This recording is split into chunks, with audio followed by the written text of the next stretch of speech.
उम्मीद पे दुनिया कायम है, वो बात तो ठीक है कायम है, लेकिन इसी उम्मीद की वजह से बहुत सारी परेशानियां भी हैं। तो उम्मीद किससे रखनी है, कब रखनी है, कितनी रखनी है, दैट इज इम्पोर्टेंट।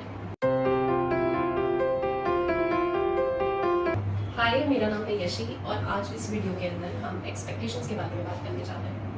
एक्सपेक्टेशंस कितने तरीके की होती हैं? पहली तो रीजनेबल और अनरीजनेबल एक्सपेक्टेशंस होती हैं। रीजनेबल एक्सपेक्टेशंस वो होती हैं जो फैक्ट्स बेस्ड होती हैं। फॉर एग्जाम्पल, आपको एक कार खरीदनी है, कार है 10 लाख रुपए की, आपके पास है 8 लाख रुपए। अब आप चाह रहे हैं उस कार को खरीदना, या आपकी एक्सपेक्टेशन है कि वो कार एक दिन मेरी हो, बट ये फैक्ट्स के अकॉर्डिंग बिल्कुल भी इम्पॉसिबल सी चीज़ है, क्योंकि you are short of 2 lakh rupees. तो आपको कैसे वो कार मिल सकती है? तो ये आपकी अनरीजनेबल एक्सपेक्टेशन है जिसे आप फुलफिल करना चाह रहे हैं और ये इम्पॉसिबल है। सेकेंड होती है कॉन्शियस एक्सपेक्टेशन और सबकॉन्शियस एक्सपेक्टेशंस।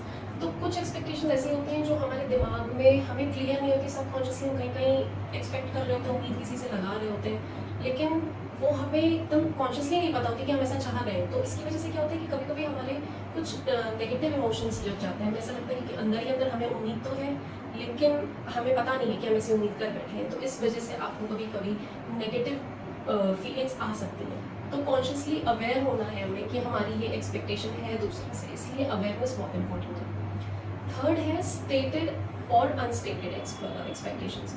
तो इसमें क्या है कि ये कॉन्शियस और सबकॉन्शियस से रिलेटेड एक्सपेक्टेशन है। इसमें क्या होता है कि अगर आप कॉन्शियसली अवेयर हैं अपनी किसी उम्मीद को लेकर, तो आप उसे स्टेट कर सकते हैं, आप उसको एक स्टेटमेंट दे दीजिए। सबसे ज़्यादा अच्छा होता है कि आप उसे अगर लिख लें कि आपकी ऐसी एक्सपेक्टेशन, तो आप एकदम क्लियर होते हैं कि आप ऐसी उम्मीद खुद से या किसी और से लगा रहे हैं।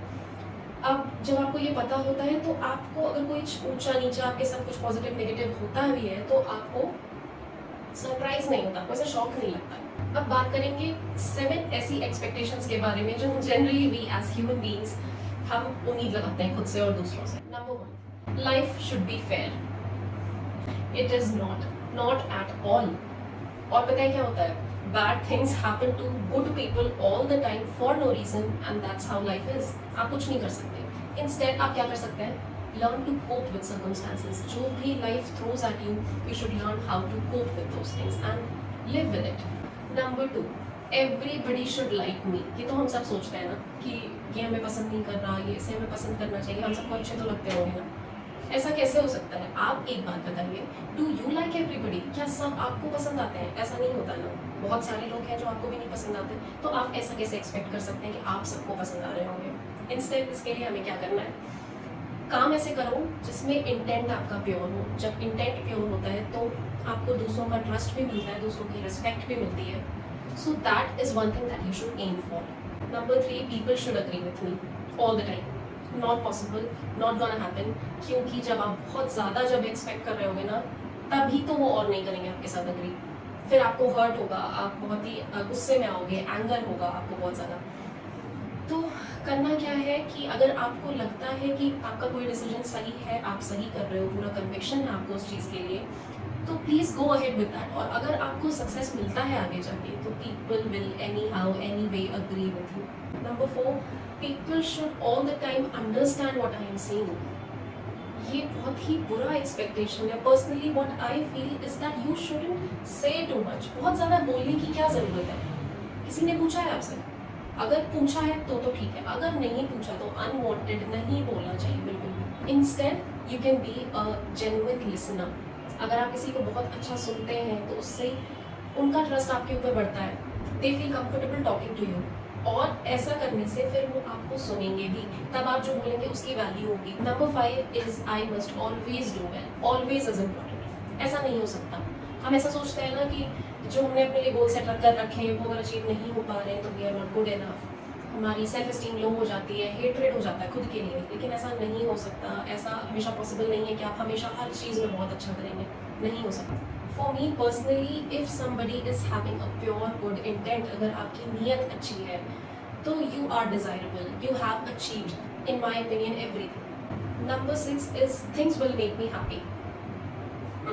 ऐसा नहीं होने वाला, क्योंकि we as human beings are very poor at predicting things. हमें ऐसा लगता है कि इस चीज़ से हमें खुशी मिलेगी, and once we reach at that point हमें किसी और चीज़ से एक्सपेक्टेशन होने लग जाती है, हम कुछ और गोल सेट कर देते हैं।